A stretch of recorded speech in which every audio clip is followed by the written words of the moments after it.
નમસ્કાર. શિક્ષણ, સાહિત્ય, સંસ્કૃતિની પવિત્ર જ્યોતને પ્રજ્વલિત રાખતા ડૉક્ટર બાબા સાહેબ આંબેડકર ઓપન યુનિવર્સિટીના ડિજિટલ મંચ પદ્મ પોડકાસ્ટમાં આપ સૌનું હાર્દિક સ્વાગત છે. યુનિવર્સિટીના ઉર્જાવાન અને દીર્ઘદ્રષ્ટા માનનીય કુલગુરુ પ્રોફેસર ડૉક્ટર અમી ઉપાધ્યાયજીના વિઝનરી નેતૃત્વ અને પ્રેરણાથી સાકાર થયો છે ડિજિટલ ઉપક્રમ પદ્મ પોડકાસ્ટ. મિત્રો, આજે આપણી વચ્ચે ઉપસ્થિત છે ગુજરાતી સાહિત્ય જગતનું એક એવું શિખર જેમને હાસ્ય સમ્રાટ જ્યોતિન્દ્ર દવેના સમર્થ અનુગામી માનવામાં આવે છે.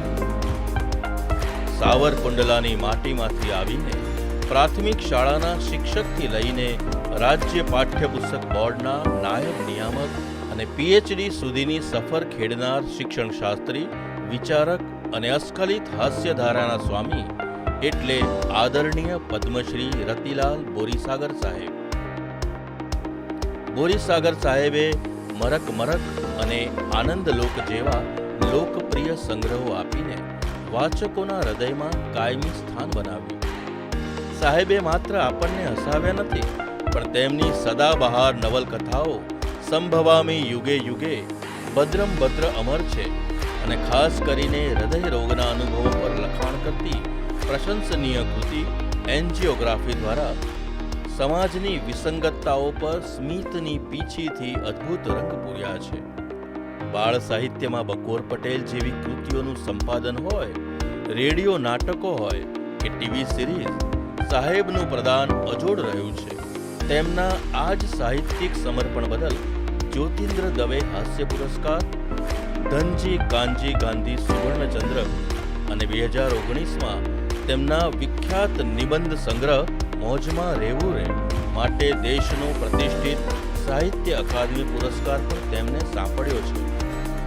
આ સાથે જ સાહિત્ય અને શિક્ષણ ક્ષેત્રે દાયકાઓ સુધી શુદ્ધ, સાત્વિક અને પારિવારિક હાસ્યની સર્વાણી વાહવા બદલ ભારત સરકાર દ્વારા તેમને નાગરિક સન્માન પદ્મશ્રીથી વિભૂષિત કરવામાં આવ્યા છે. આજે આ મંચ પરથી હાસ્ય, શિક્ષણ અને અનુભવોના અર્કતી સભર આ સંવાદ આપણને હસતા મુખે જીવન જીવવાની એક નવી દ્રષ્ટિ આપશે. તો હૃદયના દ્વાર ખોલીને તૈયાર થઈ જાઓ પદ્મશ્રી રતિલાલ બોરીસાગર સાહેબ સાથેના અદ્ભુત અને પ્રેરણાદાયક સંવાદને માણવા માટે. નમસ્કાર. ડોક્ટર બાબા સાહેબ આંબેડકર ઓપન યુનિવર્સિટીના માનનીય કુલગુરુ આદરણીય પ્રોફેસર અમી ઉપાધ્યાયજીના દૂરંદેશી નેતૃત્વમાં આરંભ કરાયેલ પદ્મ પોડકાસ્ટ શ્રેણીમાં આપ સૌનું સ્વાગત કરીએ છીએ. આજે અમારો મંચ ધન્ય બન્યો છે. અમારી સાથે આજે ઉપસ્થિત છે ગુજરાતી સાહિત્યના આકાશના એવા સૂર્ય કે જેમની કલમે હજારો લોકોના મુખ પર સ્મિત વેર્યું છે. ઉત્તમ સાહિત્યકાર, ઉત્કૃષ્ટ નિબંધકાર અને એવા જ સમર્થ હાસ્ય લેખક, પદ્મશ્રી સન્માનથી સન્માનિત પરમ આદરણીય શ્રી રતિલાલ બોરીસાગર સાહેબ. સાહેબ, બીએઓના મંચ પર આપનું સ્વાગત કરીએ છીએ. Thank you. આપનું સાહિત્ય માત્ર સાહિત્ય નથી, પણ એક જીવન જીવવાની સાર્થક જડીબુટ્ટી અમારે માટે છે. અને આપની સાથેનો આજનો આ સંવાદ અમારે માટે પરમ સૌભાગ્યની ક્ષણ છે સાહેબ. તો દર્શક મિત્રો, ચાલો આજે આ ગરિમામય સંવાદમાં આપણે સૌ સહભાગી થઈએ. સાહેબ, સામાન્ય રીતે સાહિત્યકારો ગંભીર સાહિત્ય તરફ વળતા હોય છે, ગંભીર વિષય તરફ વળતા હોય છે.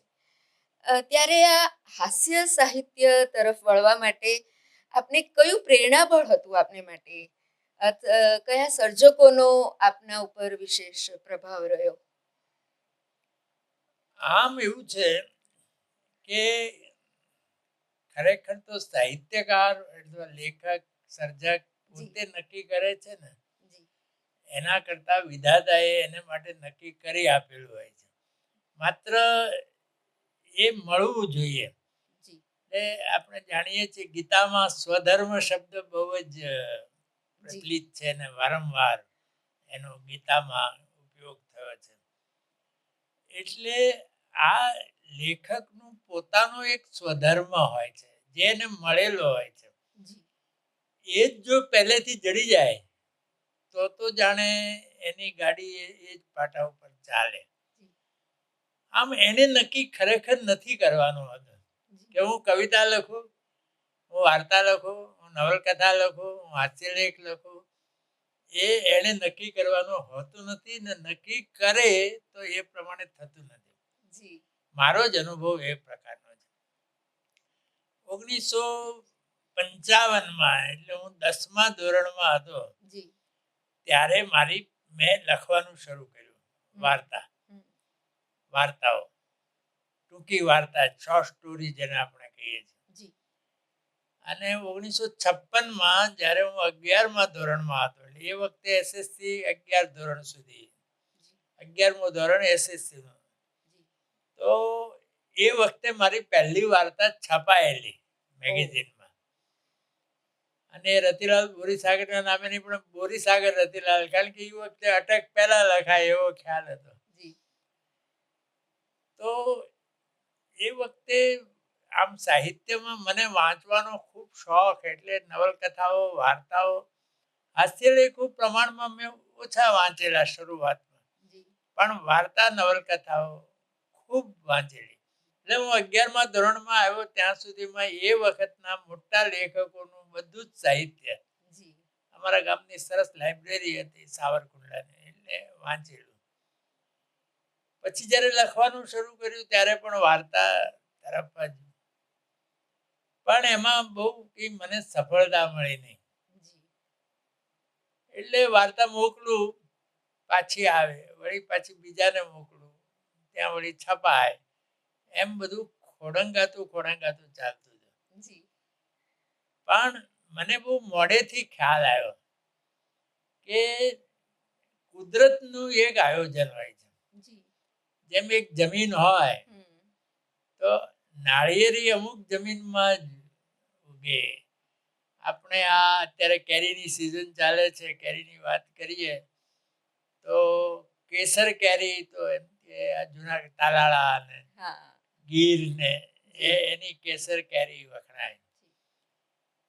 મોરારી બાપુનું જે ગામ છે મહુવા, જી. ત્યાં એક જમાદાર કેરી થાય, એ ત્યાં જ થાય છે, બીજે ક્યાંય થતી નથી. જી વલસાડ, હાફૂસ તો એ વલસાડમાં.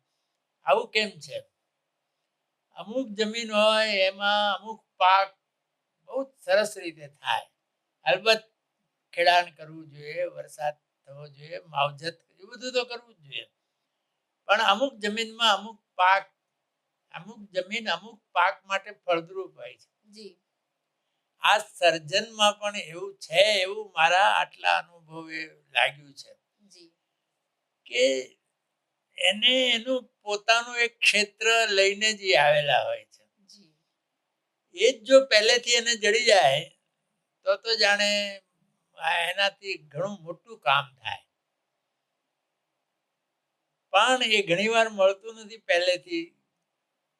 મને વાર્તાનું આકર્ષણ હતું એટલે મેં 10 વર્ષ એમાં આપ્યા.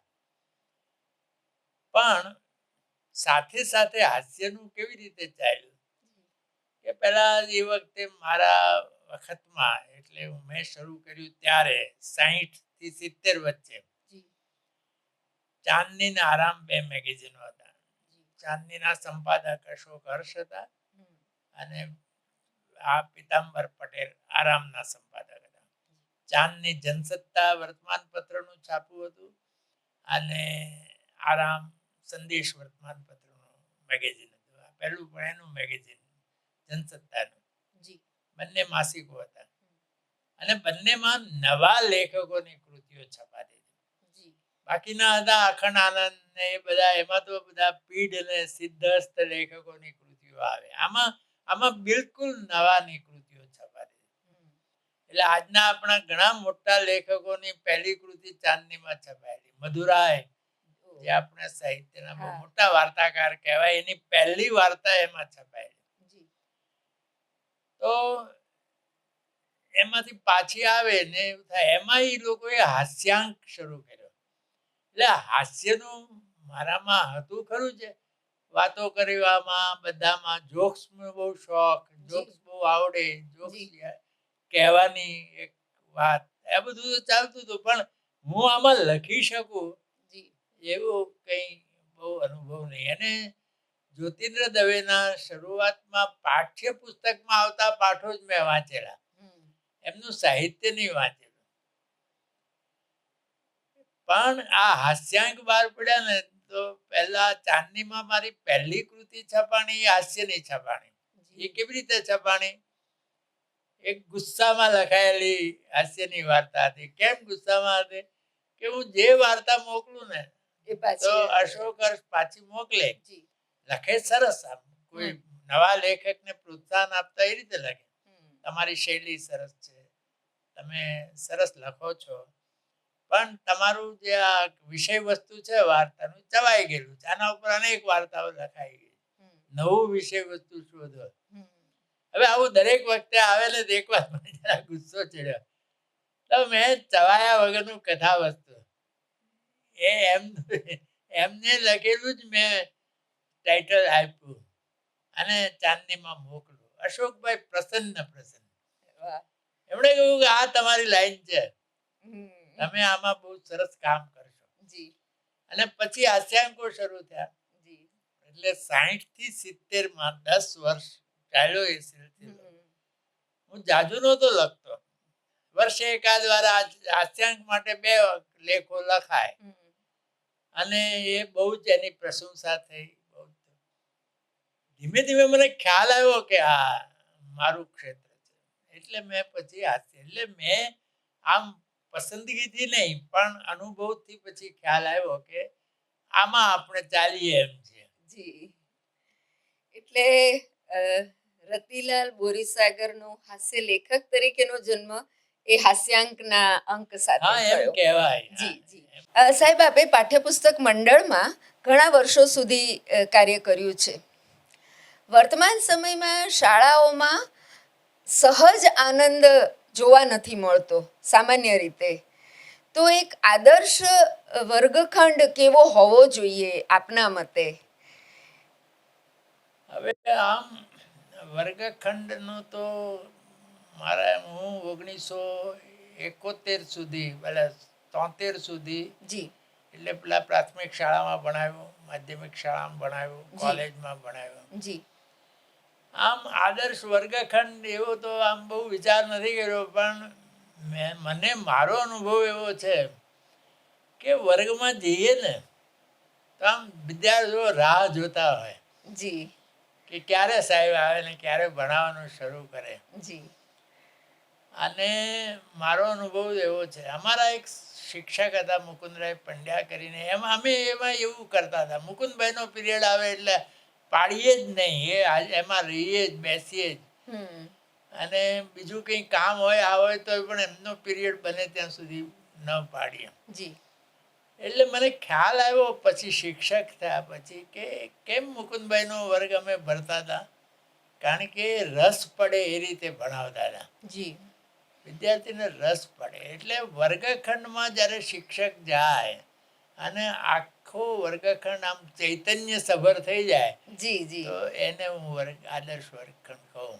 જી અને શિક્ષકનું દાયિત્વ પણ છે કે એ પ્રકારનું એક વાતાવરણ ઊભું કરે તો હા, એટલે આમાં વિદ્યાર્થીને એવું ન લાગવું જોઈએ કે એક બોજો ન લાગવો જોઈએ. જી હળવાશ એને અનુભવે. એને એ તમે ભણાવતા આમ સરસ રીતે, એવું નથી કે બધી હાસ્ય કૃતિઓ જ ભણાવવાની હોય છે, ગંભીર વાર્તાઓ પણ ભણાવવાની હોય, જી, પણ જી. બધું ભણાવો ત્યારે રસ કેન્દ્રી શિક્ષણ હોવું જોઈએ. જી અને આમ મારી પ્રશંસા જેવું થાય, પણ અત્યારે જે મારી પાસે કોલેજમાં ભણતા વિદ્યાર્થીઓ છે જી એ ક્યારેક મળે. હમણાં જ એક વિદ્યાર્થીએ મને ફોનમાં કહ્યું હતું કે શનિવારે પ્રી કોમર્સમાં ગુજરાતી હતું, એ વખતે તમારો પીરિયડ પહેલો હોય, અમે ક્યારેય સોમથી શુક્ર પહેલો પીરિયડમાં જઈએ જ નહીં ઠંડીમાં, જી પણ તમારો શનિવારે પીરિયડ હોય ત્યારે પહેલો પીરિયડ હોય તો પણ અમે પહોંચી જતા હતા, કારણ કે અઠવાડિયે એક જ પીરિયડ હોય. જી તો આવું થવું જોઈએ એમ. શિક્ષક તરીકેની સાર્થકતા છે એમાં. હા, એટલે અને બીજું એ છે કે મને તો ક્યારેય થાક લાગતો નહોતો. આપણને જ એક રસ પડે. હું ગર્લ્સ હાઈસ્કૂલમાં હતો તો ગર્લ્સ હાઈસ્કૂલમાં ભણાવતી વખતે તો હું જે કંઈ અભ્યાસક્રમમાં હોય એ જ ભણાવું, જી પણ જ્યારે કોઈ શિક્ષક ના આવ્યા હોય ને એને બદલે જવાનું થાય જી ત્યારે હું કોઈને કોઈ વાર્તાઓ કહું. એટલે સરસ્વતીચંદ્ર છે, ગુજરાતનો નાચ છે, માનવીની ભવાઈ છે, ઝેર તો પિતા જાણી જાણી છે, દિવ્ય ચક્ષુ છે, ગ્રામલક્ષ્મી છે, આ બધી જે આદર્શ નવલકથાઓ એની વાર્તાઓ કહું.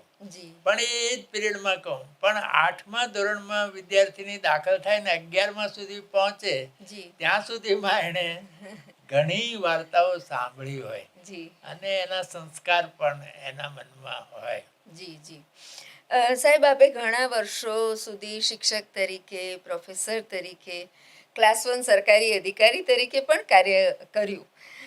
તો આપના આ વહીવટી કાર્યકાળ અને આ બધા જે જુદા જુદી ભૂમિકાઓ, એ બધાની વચ્ચે આપે હાસ્ય અને ગંભીરતા, એ બંને વચ્ચેનું સંતુલન કેવી રીતે હા, કર્યું? એટલે શાહબુદ્દીન રાઠોડ છે ને, આપણા બહુ સારા હાસ્યકાર, જી એ ગાંધીજીનું એક અવતરણ ટાંકતા હોય છે જી કે ગંભીરતા વિનાનું હાસ્ય અને હાસ્ય વિનાની ગંભીરતા એ બંને ન ચાલે.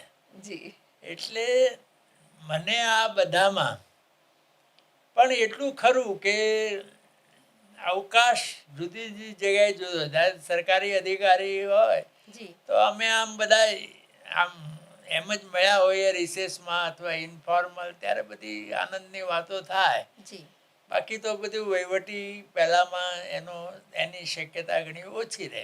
જી એટલે આમ હાસ્ય પણ મારે માટે પહેલું જે કામ હોય એ કામની જે ગંભીરતા હોય એ સહેજે ન જોખમાય. હમ એ મારે જોવાનું મેં હંમેશા રાખ્યું છે. એનો એક રમૂજી પ્રસંગ પણ છે જી કે હું કોલેજમાં સૌથી સિનિયર પ્રોફેસર હતો. જી એટલે પ્રિન્સિપાલ બહાર જાય હમ તો એ મને ચાર્જ પ્રિન્સિપાલનો આપે. જી એટલે એકવાર એવી રીતે પ્રિન્સિપાલનો ચાર્જ હતો તો મને એક મજાક સૂઝવી જોઈએ, અથવા સૂઝે તો એનો અમલ ન કરવો જોઈએ. પણ અમારે કોરડિયા સાહેબ હતા એનસીસીના, તો મેં એમને બોલાવીને કહ્યું કે સૌરાષ્ટ્ર યુનિવર્સિટી એવી વિચારણા, એ વખતે પાકિસ્તાન ને ભારતનું યુદ્ધ છે અને થોડો વખત હતો, જી એટલે પ્રોફેસરોને પણ એનસીસીની તાલીમ આપવી જી એવો પરિપત્ર સૌરાષ્ટ્ર યુનિવર્સિટી આવશે. અત્યારે તો ફોન ઉપર જ વાત થઈ છે, પણ એવો પરિપત્ર આવશે. જી હવે કોરડિયા સાહેબે એને એટલું બધું ગંભીરતાથી લીધું, તેણે બધા પ્રોફેસરોને વાત કરી જી કે આપણે કેવી રીતે કરશું, કેમ કરશું, કેવી રીતે ક્યારે ગોઠવશું. જી કેટલાક પ્રોફેસરોને તો એનસીસીની તાલીમ લેવી પડશે, ગભરાઈ પણ ગયા. જી હવે આ કોરડિયા સાહેબે તો પાછું એટલા ઉત્સાહી, તે એણે જે એના એનસીસીના જે મુખ્ય ભાવનગર, એમને ફોન પણ કર્યો હમ કે આ એનસીસીની તાલીમ આપવાની છે તો ક્યારથી આપવાની છે, શું છે. હવે પહેલાંથી કંઈ ખબર જ નહોતી. હમ તો એમણે કહ્યું કે આવું તો કંઈ છે જ નહીં, છતાં હું તપાસ કરું છું, હું રાજકોટ ફોન કરીને પૂછું છું.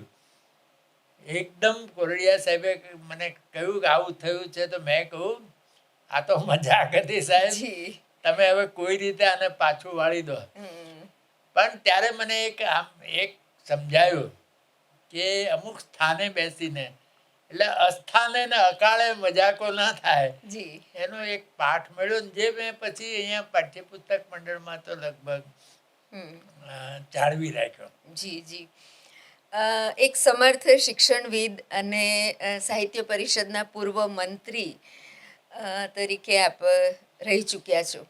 ત્યારે વર્તમાન પેઢીમાં માતૃભાષા પ્રત્યે ગૌરવ જગાડવા માટે, માતૃભાષાનો પ્રેમ જગાડવા માટે શું કરવું જોઈએ?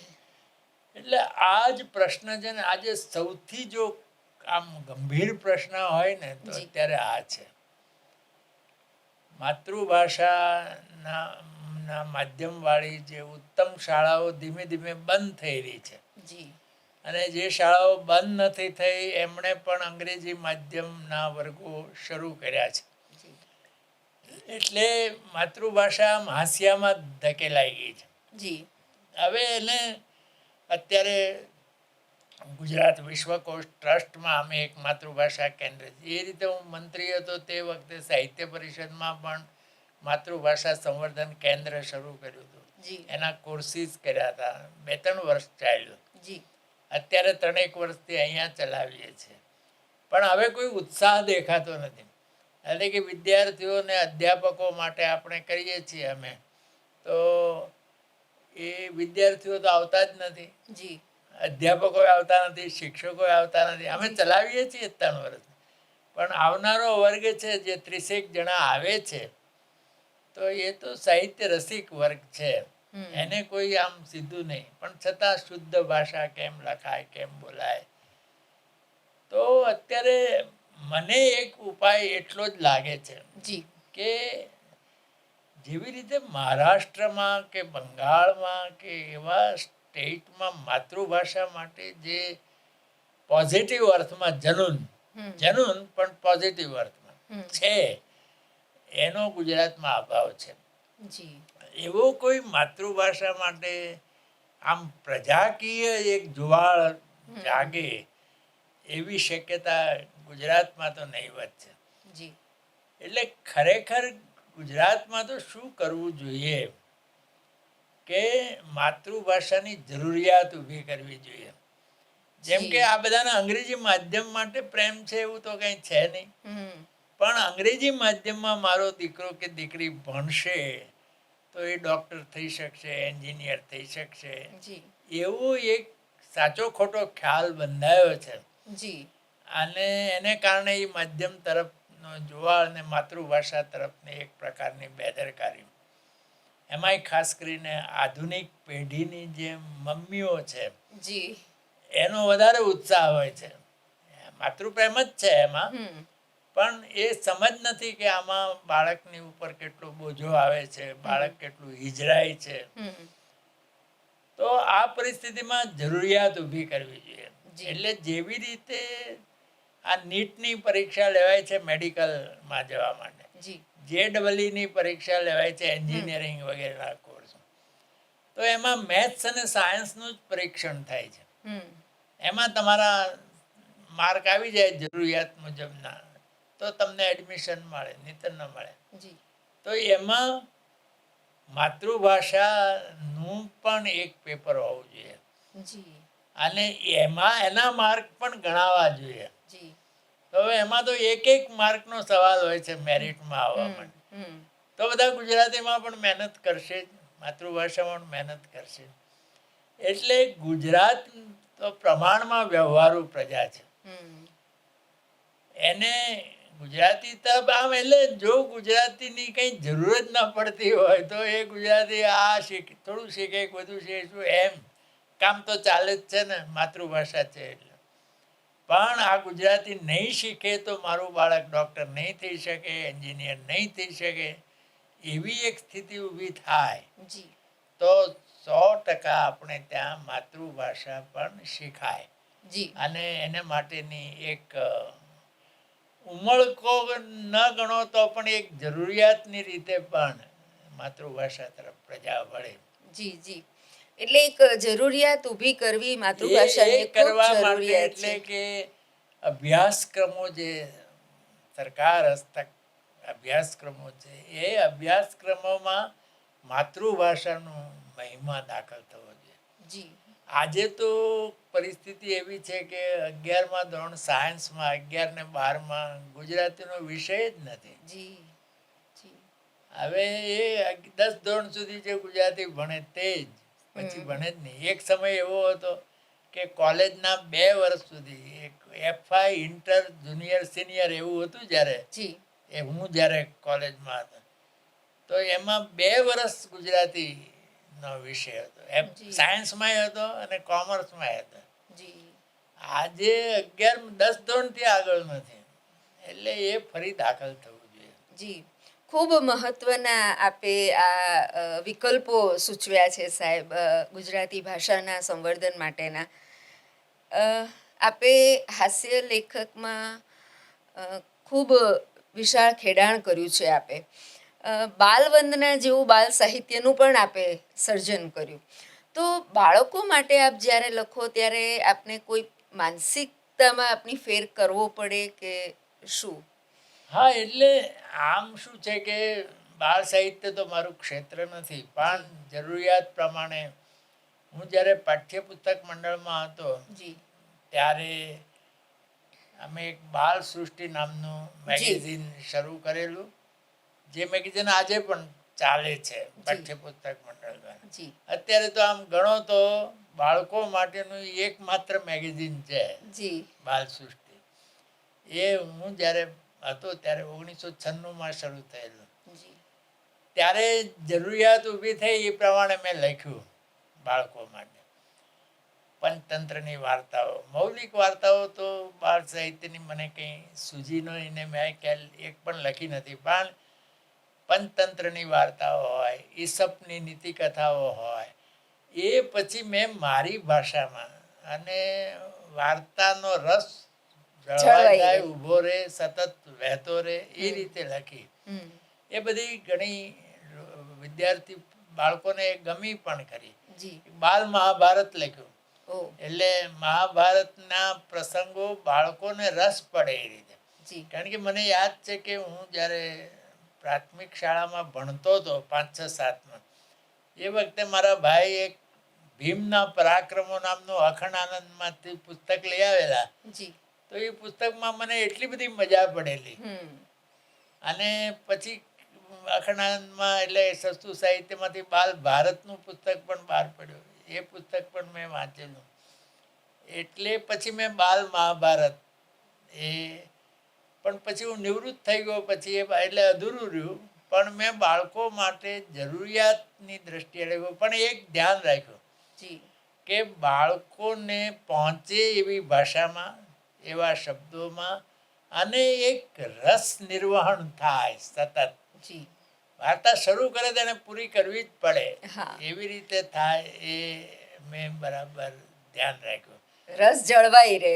હા, અને એ અનિવાર્ય છે. કોઈ પણ આપણે ત્યાં બાળ સાહિત્ય, હાસ્ય સાહિત્ય ને લોક સાહિત્ય આમ હાસ્યામાં છે, એટલે એના તરફ જોઈએ એટલું ધ્યાન આ ત્રણેય પ્રકારના સાહિત્યમાં આપ્યું નથી. જેમાં થોડા લોકો કામ કરે છે, કરે છે, પણ વ્યાપક રહે. એટલે અત્યારે તમે જુઓ કે બાળકો માટેનું પુસ્તકો, રૂપકડા બહુ બન્યા, ચિત્રો બહુ સરસ થયા, બધું થયું, પણ આપણે ત્યાં મૌલિક બાળ સાહિત્ય, પંચતંત્ર ને એ બધામાંથી, એટલે સ્ટોરીઝ રીટોલ્ડ એ તો ઘણું લખાયું, પણ બિલકુલ મૌલિક વિજ્ઞાનની કથાઓ, એ બધું આપણે ત્યાં નહીવત છે. પણ એની પણ કોઈ બહુ ચિંતા કરતું નથી. એટલે બાળ સાહિત્યના વિષય વસ્તુને ઓછું પ્રાધાન્ય અપાઈ રહ્યું છે. સૌથી અઘરું કામ છે. બાળકો માટે લખવું એ સૌથી અઘરું કામ છે. એટલે બાળ સાહિત્યના ની તો બહુ વધારે મૂલ્ય હોવું જોઈએ. બિલકુલ. પણ એ આપણે ત્યાં, એટલે આ બીજી ભાષામાં શું છે એ હું જાણતો નથી, પણ આપણી ભાષામાં બાળ સાહિત્ય તરફ જે એક પ્રજાકીય ઉમળકો હોવો જોઈએ કે આપણા બાળકો હું નાની ઉંમરમાં, હું જ્યારે મારું બાલ્યાવસ્થા ને કિશોરાવસ્થા, તો કેટલા બધા સરસ મેગેઝિનો હતા. બાલ મિત્ર હતું, રમકડું હતું, બાલજીવન હતું, ગાંડિયું હતું. ને હું લાઇબ્રેરીમાં જઈને બધી જ, એક અઠવાડિયું હોય તો 8 દિવસમાં વાંચવાનું, હજી 8 દિવસ પૂરા ન થયા તો ફરી વાર વાંચવાનું, નવું આવે એટલે તરત પાછું વાંચવાનું. આ બધું વાંચ્યું, એ મને બહુ જ કામ આવ્યું. અને એટલા માટે બાલ સાહિત્યમાં અથવા કિશોર સાહિત્યમાં એક મેં જે કામ કર્યું, એ બકોર પટેલની વાર્તાઓનું ભાષા સંપાદનનું કામ કર્યું. બકોર પટેલની વાર્તાઓ પાછળ આમ એમ કહી શકાય કે હું લગભગ ગાંડો હતો એવું કહેવાય. એટલી બધી વાત ફરી ફરી વાંચ્યા કરું. મારા લેખન ઉપર પણ એની અસર છે એવું આમ ક્યારેક ખ્યાલ આવે. તો એ બકોર પટેલની વાર્તા હું જ્યારે કિશોરાવસ્થામાં હતો, 6, 7, 8માં, પણ ત્યારે ગાંડીવમાં એ સિરિયલાઇઝ થતી હતી જી અને નવો હપ્તો આવે એ પહેલાં એનો હપ્તો વાંચ્યા જ કરવાનો એવું ચાલતું હતું. પછી એના પુસ્તકો થયા, પુસ્તકો પણ પાછા ફરી વાંચ્યા. પછી મેં મારા દીકરાને બકોર પટેલની વાર્તાઓ વાંચવા આપી તો એને બહુ રસ નહીં પડ્યો એમાં. પછી મારા પૌત્ર પૌત્રીને પણ બહુ રસ નહીં પડ્યો એમાં. તો મને થયું કે કેમ આમ થયું.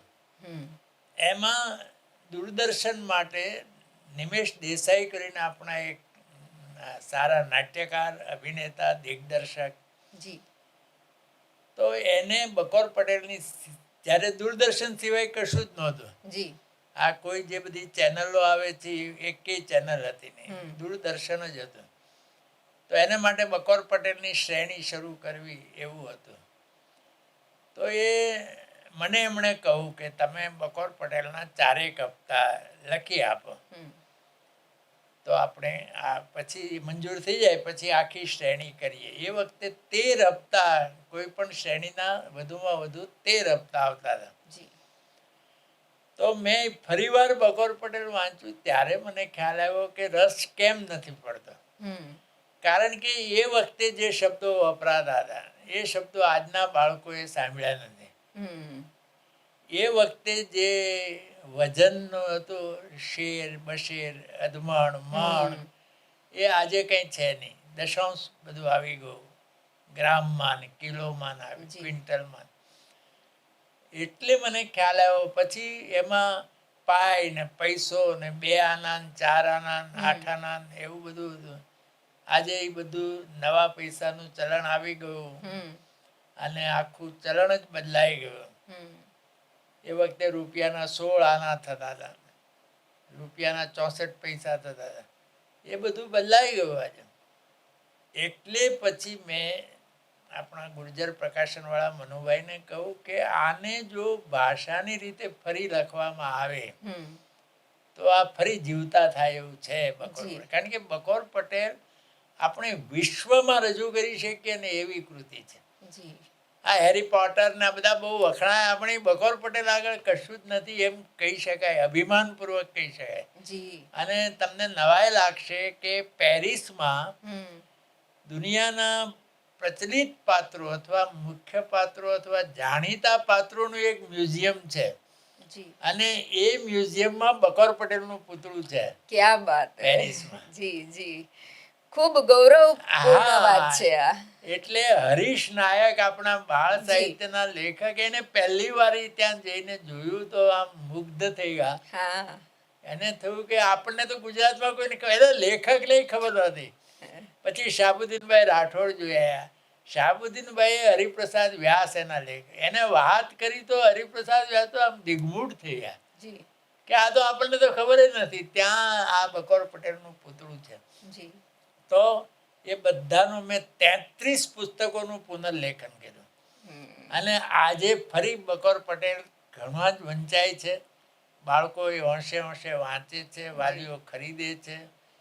હમણાં જ થોડા વખત પહેલાં એક વાલીનો ફોન આવ્યો હતો કે તમારો આભાર માનવો જોઈએ કે અમારા બાળકો તો આમ જમવા ઉઠવા તૈયાર નથી જ્યારે વાંચતા હોય બકોર પટેલ. ત્યારે બકોર પટેલને આપે ભાષા સંપાદન કરીને ફરીવાર જીવંત કર્યા. અને બીજું કન્ટેન્ટમાં મેં કશું જ નથી કર્યું. ભાષા સંપાદન એટલે એમના દીકરા અમેરિકા છે તો એ ખાસ આભાર માનવા આવ્યા હતા, દિલીપભાઈ નામ છે એમને. તો મેં કહ્યું કે એમાં મેં તો મારું કર્તવ્ય કર્યું છે, એમાં કોઈ ઉપકાર કર્યો નથી. તો કે ના, પણ અમારાથી થઈ શકે એમ નહોતું, તમે અમારા પિતાને જીવતા કર્યા. એટલે આ બધું આજે એ કામ બધા થાય ત્યારે આપણને એક સંતોષનો અનુભવ થાય. જી સાહેબ, આપને પદ્મશ્રી સન્માનથી સન્માનિત કરવામાં આવ્યા. એક ક્ષણની પ્રતિક્રિયા કેવી હતી? હા, એટલે આ સવાલ મને ઘણા પહેલા ઇન્ટરવ્યુમાં પૂછાયો છે ને આમ બહુ સવાલ થાય એવું જ છે કે આમ પહેલી વાર આમાં એવું છે કે સાહિત્યના જે કેટલાક એવોર્ડ મને મળ્યા એ તો મળી શકે એમ હતા, એટલે મળ્યા નહોતા ત્યારે નહોતા મળ્યા, પણ પછી મળ્યા ત્યારે આમ આ કોઈ આમ એમ કે આપણને આ મળવા પાત્ર હતા ને મળ્યા. જી વહેલા મોડા મળે ન મળે પણ બને, પણ મળ્યા. એમાં આનંદ તો એમાંય થતો હતો બધો, એક સ્વીકૃતિનો આનંદ તો હોય જ છે, પણ આ તો મારા માટે અકલ્પ્ય હતું. હમ ક્યારેય આ એવોર્ડ મળશે એવી કોઈ કલ્પના નથી. એટલે પહેલી વાર, એટલે મને યાદ છે 25મી જાન્યુઆરી આ વર્ષની, 25મી સાંજે જાહેર થયા અને આમ 26મીના છાપાઓમાં બધામાં આવ્યા, એટલે આમ 26મી કહેવાય, પણ જાહેર થયા ટીવી ઉપર ને બધે 25મીએ રાત્રે. 25મીની સવારે મને ગૃહ મંત્રાલયમાં ફોન આવ્યો અને મારું નામ પૂછ્યું, પછી થોડું કન્ફર્મેશન મારા નંબર વગેરેનું, મારા 1-2 પુસ્તકો, એટલે એ તો આમ માત્ર આમ ચકાસવા માટે કે આ એ જ વ્યક્તિ છે એમ. અને એ બધું કહ્યા પછી મને કહ્યું કે આ તમને પદ્મશ્રીનો એવોર્ડ મળે છે, એના માટે અભિનંદન. એટલે આમ જોવા જાવ ને તો એ એક ક્ષણ એનું વર્ણન ના થઈ શકે એવી હતી. એક પ્રકારનો રોમાંચ થાય, એક પ્રકારનો આનંદ થાય, અને આવી રાષ્ટ્રીય સ્વીકૃતિ મારા સમગ્ર કામનો એક સરવાળો એ આમાં સ્વીકારાયો, એટલે આનંદ તો ખૂબ જ થયો. જી અને આપણા સર્જનની આવી સ્વીકૃતિ રાષ્ટ્રીય કક્ષાએ ખૂબ મહત્વની વાત છે. મેં છે ને આમ સામાન્ય, મને ઘણા આમ જોવા જાવ તો મને લગભગ જે સાહિત્યના જે બધા એવોર્ડ છે એ મળી ગયા છે, પણ આમ મેં એવું રાખ્યું છે પહેલેથી કે એક તો સહજ મિલાસો દૂધ બરાબર. આ કબીરજીનું જે વાક્ય છે, સહજ રીતે જે મળે એમને એમ મળે ત્યારે કંઈ આનંદ ન થાય એવો તો પ્રશ્ન જ નથી, ખૂબ ખુશી થાય. બીજું તમે નામ સાંભળ્યું છે કદાચ, ગોંડલમાં ભગવત સંઘ છે, એના સ્થાપક નાથાભાઈ જોશી હતા, બહુ સિદ્ધ પુરુષ હતા. અને મકરંદ દવે આપણા કવિ, એમણે એમના વિશે પુસ્તિકા લખી છે, એનું નામ યોગી હરનાથના સાનિધ્યમાં. પણ એ બહુ સિદ્ધ પુરુષ હતા અને એના અનેક અનુયાયીઓ આ ગુજરાતમાં, ગુજરાત બહાર છે. એ નાથાભાઈ જોશીના દેહાવસાન પછી નવનીત સમર્પણે એમનો એક વિશેષાંક બહાર પાડેલો, કારણ કે નવનીત સમર્પણના સંપાદક દીપક દોશી પણ એમના અનુયાયી, એટલે જાણે એમને. તો એમાં એક ચર્ચા હતી એક સાધક સાથે નાથાભાઈની, એ આમ ભાઈ તરીકે ઓળખાતા હતા. તો એમાં એણે સાધકને એક વાક્ય કહ્યું, એ વાક્ય આજે તો મેં ઘણા વર્ષ, 5-7-10 વર્ષ થઈ ગયા, પણ બરાબર મારા મનમાં બેસી ગયું છે કે આ વલણ બરાબર છે. એમાં એણે સાધકને એવું કહ્યું કે જો માં આપે, માં એ ઈશ્વરને માતૃ સ્વરૂપે, જેમ રામકૃષ્ણ પરમહંસ માતૃ સ્વરૂપે ઈશ્વરને પૂજતા હતા, અને ઘણાનો એવો છે કે ઈશ્વરનું માતૃ સ્વરૂપ વધારે સ્વાભાવિક છે, કારણ કે ઈશ્વરના જે ગુણો આપણે કલ્પીએ છીએ એ બધા માતામાં છે. એટલે એ માના સ્વરૂપે, એટલે કે માં જે આપે એની ઉપેક્ષા નહીં, અને ન આપે એની અપેક્ષા નહીં. વાહ વાહ, ખૂબ મહત્વની વાત છે. મારું આમ સામાન્ય વલણ એ રહ્યું છે કે મળે તો એ સહજ રીતે સ્વીકારવાનો, આનંદથી સ્વીકારવાનો, પણ ધારો કે નહીં મળ્યું કશું તો એમાં જીવ નહીં બાળવાનો, એ નથી મળ્યું, એ પણ ઈશ્વરી જ છે.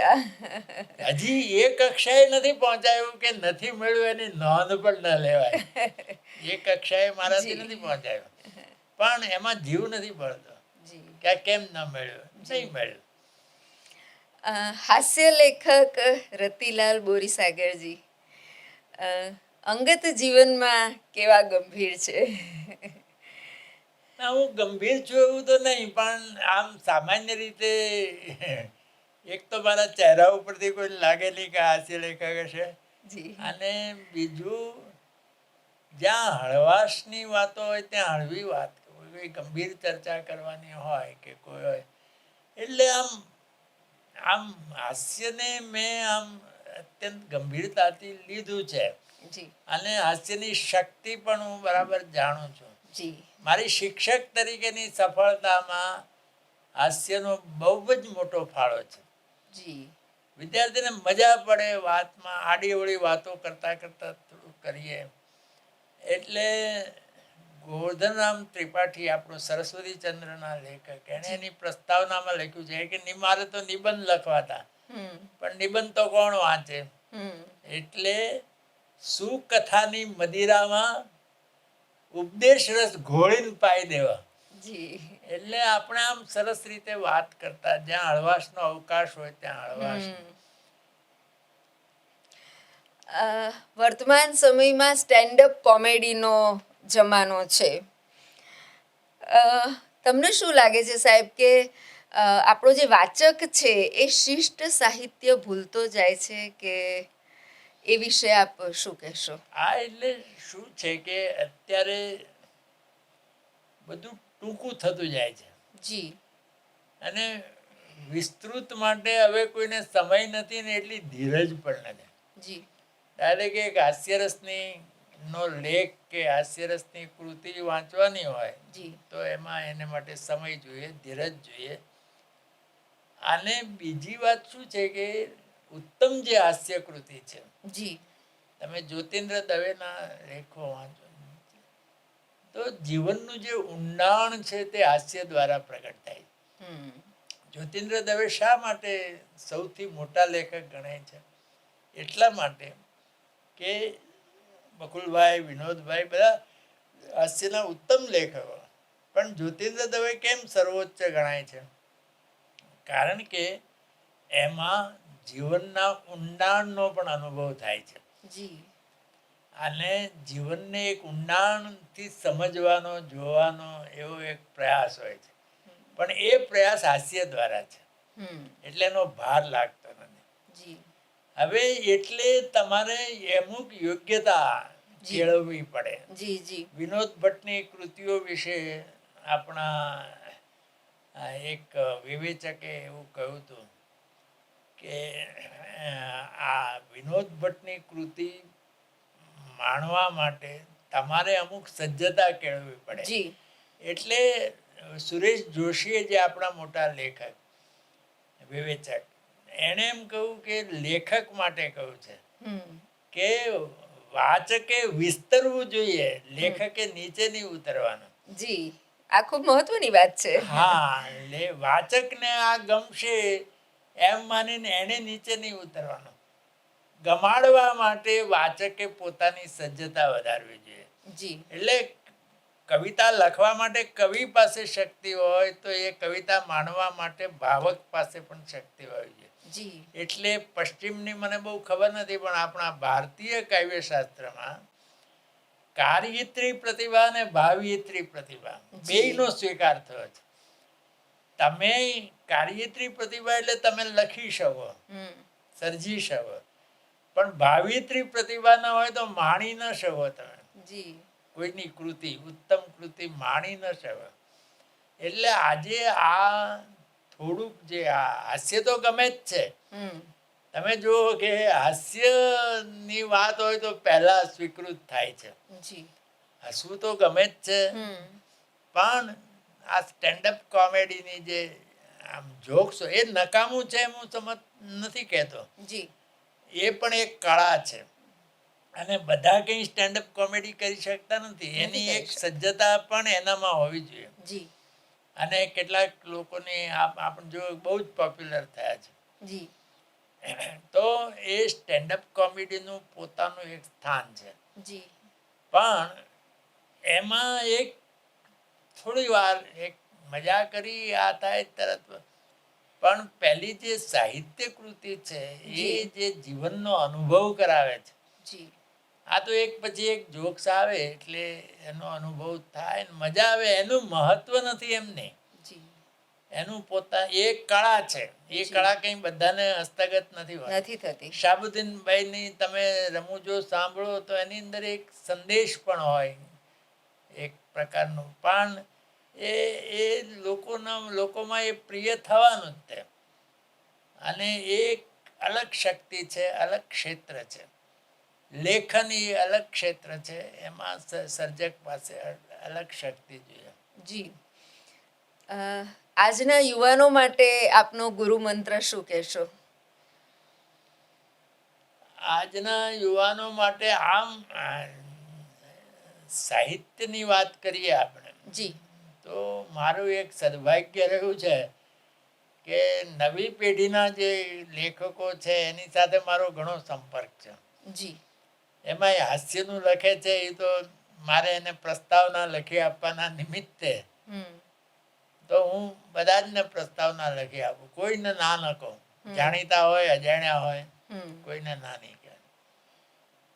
પણ એક જે આમ સમગ્ર યુવા જગતની તો વાત કરવાની એટલી મારી પહેલી ના કહેવાય, પણ એક વાત નક્કી છે કે આજનો જે યુવાન, મને ઘણીવાર એવું થયું છે કે 20-25 વર્ષે મારો પૌત્ર જે સજ્જતા ધરાવતો હતો જી.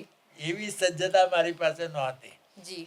એટલે આજે યુવાન પેઢી પાસે એક પ્રકારનો ઉત્સાહ તો દરેક ઘટમાં ઘોડા થનગને એ તો દરેક પેઢીમાં યુવાવસ્થામાં હોય જ. જી. પણ આજના યુવાન પાસે એક એક્સપોઝર જેને કે આમ એક અનેક ક્ષેત્રો ખુલી ગયા. જી. અને એની ટેલેન્ટને આમ એક પ્રકારની ચેલેન્જ મળે. જી. એ પ્રકારના, એટલે તમે જુઓ કે એટલે યુવા પેઢીની જે શક્તિ છે એને વધારે અવકાશ અત્યારે ઊભો થયો છે. પણ મોટી મુશ્કેલી જે છે તે સ્ટીયરિંગ ઉપર જેટલો કાબુ છે એટલો બ્રેક ઉપર કાબુ નથી. જી. જી. એવું ગુણવંત ખૂબ શાહે મહત્વની વાત છે આ. ગુણવંત શાહે કહ્યું છે કે સ્ટીયરિંગ બરાબર છે પણ બ્રેક પણ અગત્યની છે. બીજું એક નિરીક્ષણ એવું છે કે એમનામાં ઉત્સાહ ઘણો છે, પણ એક કઈ દિશામાં પોતે પોતાનું બધું આપશે એટલે આમ જેને કહીએ ને. પણ એ તો હવે દરેક પેઢીમાં, મેં એક વાંચ્યું હતું એક પેરેગ્રાફ વાંચ્યો હતો જી. કે યુવાનો બગડી ગયા છે, યુવાનોમાં આમ નથી, આમ નથી, આમ નથી. પછી નીચે પૂછ્યું હતું કે આ કોણે કહ્યું? આપણને એમ લાગે કે અત્યારે જ કહ્યું છે. આ તો સોક્રેટિસે કહ્યું હતું. જી. એટલે સોક્રેટિસના જમાનામાં લોકો જે કહેતા હતા, સોક્રેટિસનો અભિપ્રાય નહોતો, જી. લોકો જે યુવાનો વિશે, એટલે એ તો દરેક આગલી પેઢીને આ જે પછીનામાં પેલું દેખાવાનું અમુક. પણ યુવા પેઢી અત્યારે આપણી જે સમર્થ યુવા પેઢી છે ને, એમાં આપણે ત્યાં ભારતમાં અત્યારે મતદારોમાં યુવા મતદારો એની સંખ્યા ઘણી મોટી છે. જી. અને આ દેશનું ભાવિ ઉજ્જવળ છે. ટેલેન્ટમાં આ દેશના યુવાનોને કંઈ કોઈ પહોંચી શકે નહીં એટલું બધું છે.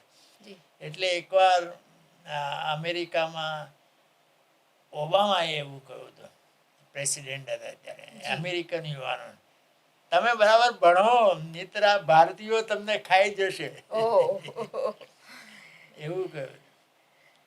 એટલે આપણો યુવાન જ્યાં ગયો છે ને પહેલેથી ગુજરાતી જ્યાં જ્યાં વસે એક ગુજરાતી ત્યાં સદાકાળ ગુજરાત, એમ કબરદારે કહ્યું ને.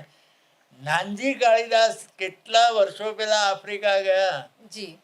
તો એને ત્યાં કેટલું ઉદ્યોગ ને વસાહત ને બધું, એવા એ જે લોકો આમ તમને ગુજરાતીઓ છે એ તો આમ સાહસિક, બધે જ આપણા બધા જ ઉદ્યોગ સાહસિકોની વાત કરીએ તો એટલે યુવાન પેઢી માટે ઘણી જ આશા રાખી શકાય એમ છે. માત્ર એને આડાવડા માર્ગે લઈ જાય એવું પણ ઘણું બધું આજે થઈ રહ્યું છે, એની સામે ઊભું છે. જી. એના લોભમાંથી એ બચે જી. એ અત્યંત જરૂરી છે. જી. આ ખૂબ જ મહત્વનો સંદેશ છે અમારા યુવા દર્શક મિત્રો માટે. સાહેબ, આજનો આપની સાથેનો આજે અમારો સંવાદ હતો ને, એ માત્ર વાતો નહોતી પણ એક જીવન જીવવાની પાઠશાળા હતી અમારા માટે. અને એના કરતાં પણ વિશેષ એમ કહીએ કે એક અમારા પદ્મ પોડકાસ્ટને આજે એક સાર્થકતા મળી છે આપની ઉપસ્થિતિથી. તમને આવું લાગ્યું અને એ બહુ આનંદ થયો મને. પણ આમાં શું હોય છે કે આવી વાત કરવાની તકોય ઓછી મળતી હોય છે. જી. કે ગમે ત્યાં તો આવી વાત થાય નહીં. ને બીજું, હું લખવામાં તો આવું કશું લખતો નથી. એટલે આજે મને પણ કેટલીક વાતો, અને આમાંનું આજે જે મેં કહ્યું તે કોઈ તૈયાર કરેલું કે નહીં, જે આમ ચાલતું હોય મનમાં સતત, એ એક પ્રશ્ન આવે એટલે એના પ્રમાણે પૂછાય. જી જી. એટલે મને પણ ઘણો આનંદ થયો. જી. આપનો અમૂલ્ય સમય આપે ફાળવ્યો એને માટે doctor Baba Saheb Ambedkar open university વતી આપનો ખૂબ ખૂબ આભાર માનીએ છીએ. મારે પણ વળતો આભાર માનવાનો જ છે. કારણ કે આમાં શું છે કે કેટલા લોકો સુધી આપણી વાત જાય, એની એક તક પણ કઈ સહેલાઈથી મળતી નથી. જી જી. અને ખાસ તો ઈશ્વર આપને દીર્ઘાયુ અને તંદુરસ્તી આપે કે જેથી કરીને આપની કલમ આપણને હંમેશા મરક મલકાવતી રહે. આપના પુસ્તક જે છે મરક એ રીતે આપણને મલકાવતી રહે. મારા મનમાં પણ એવો એક ખ્યાલ છે કે આપણે સતત, આપણને જે આમાં એક એવું છે કે કોઈ પણ લેખક લખે છે, કે કોઈ પણ શિક્ષક શીખવે છે, કે કોઈ પણ સંત સાધુ જે ઉપદેશ આપે છે, એ ખરેખર એને ઈશ્વરે સોંપેલું કામ છે. એ કામ એને બરાબર કરવાનું છે. અને ઈશ્વરે એને પસંદ કર્યા છે તો ઈશ્વરની પસંદગી સાર્થક કરવી જોઈએ. જેમ આપણે કોઈ બેંકમાં, કઈ બેંકમાં પૈસા જ્યાં વધારે વળતર મળે, જ્યાં પૈસા સલામત હોય, તો એવી રીતે ઈશ્વરે ઇન્વેસ્ટ કર્યું છે. અને ઈશ્વરે તમને કોઈ શક્તિ આપીને મોકલ્યા છે, એ જેટલું, અને એમાં કરતા ભાવ ઓછામાં ઓછો હોય તો આ મેં કર્યું ને એમ થયું તો વાત પૂરી થઈ ગઈ.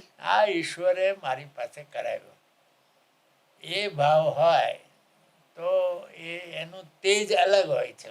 જી જી. આપનો ફરી એકવાર ખૂબ ખૂબ ધન્યવાદ. Thank you. તો દર્શક મિત્રો, આવા જ વિશિષ્ટ અને પ્રેરણાદાયી વ્યક્તિત્વ સાથે પદ્મ પોડકાસ્ટના આગામી અંકમાં આપને ફરી મળીશું. ત્યાં સુધી નમસ્કાર.